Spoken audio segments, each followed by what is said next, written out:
Handa ng kumasa bilang isang partidong politika ang nagkakaisang mga katutubo mula sa Bangsamoro Region.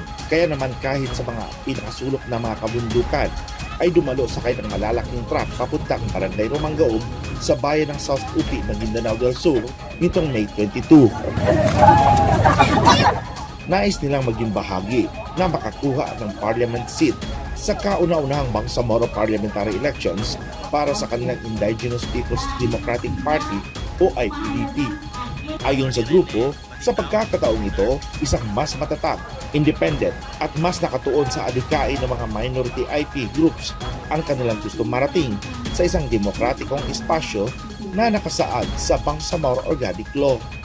Tapos na umano ang mga panahon na ang tingin lang sa kanila ay pang-ayuda lang. So yun po ang tingin po sa amin sa amin po katulad sinasabi ng iba na parang kwan lang po pang-ayuda.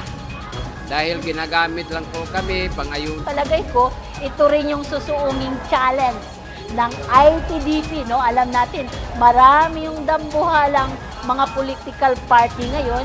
Merong maliit na seksyon na gustong magtangka at ito yung Indigenous Peoples Democratic Party. Sabi nga nung aming mga teamways at mga elders, ang mahalaga tumindig tayo sa ating mga paa at sinubukan natin ito.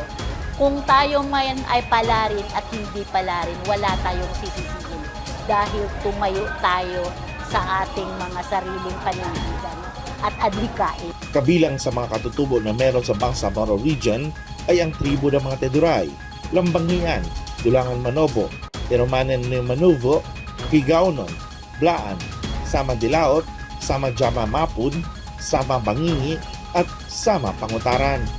Adhikain ng grupo ang paggalang, paglikha, proteksyon, pag-unlad at pagsulong ng kolektibong pamamahala na nakabatay sa indigenous knowledge para sa susunod na salinlahi at henerasyon.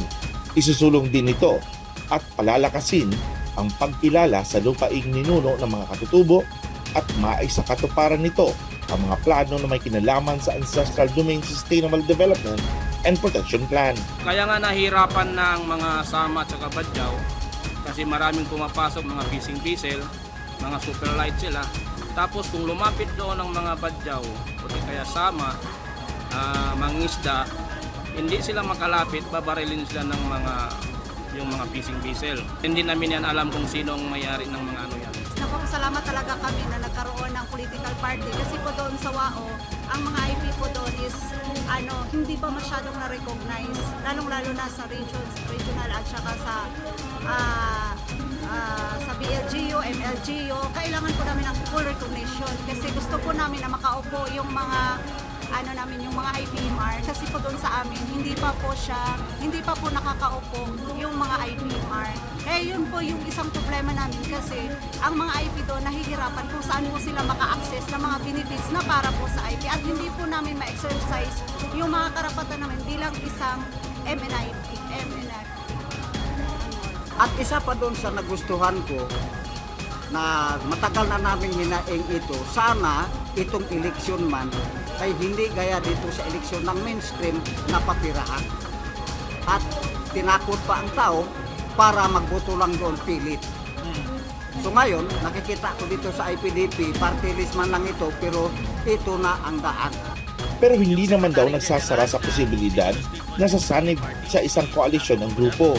Basta't malinaw lang daw na pantay-pantay ang pagtrato sa bawat isa. Sa amin, walang problema yung koalisyon, no? Magsama-sama lang sa program, prinsipyo, at adhikain.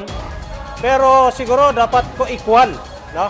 Suggestion ko kung magkaroon man ng koalisyon, dapat ko-equal. Ibig sabihin ko-equal, yung isang political party, mag-koalisyon, hindi dapat isubsume ng isang political party ang constitution and bylaws ng isang political party. Hindi lamang mga taga-mainland provinces na mga indigenous group ang nandito ngayon. Ang iba nanggaling sa mga island provinces. Ang kanilang mga boses nga doon gustong maiparating dito na magkaroon sila ng partido ay hindi din sa mga ancestral domain, kundi sa kanilang water domain doon sa Sulu Straits. At kanina nga napansin natin ang mga participants na ito ay nasa loob ng building.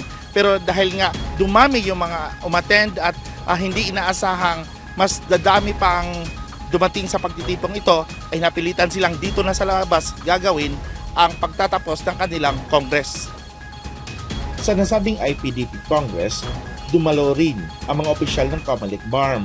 Ito ay upang ipaliwanag ang mga alituntunin at requirements ng isang partido na magsusumite sa Bangsamoro Electoral Office.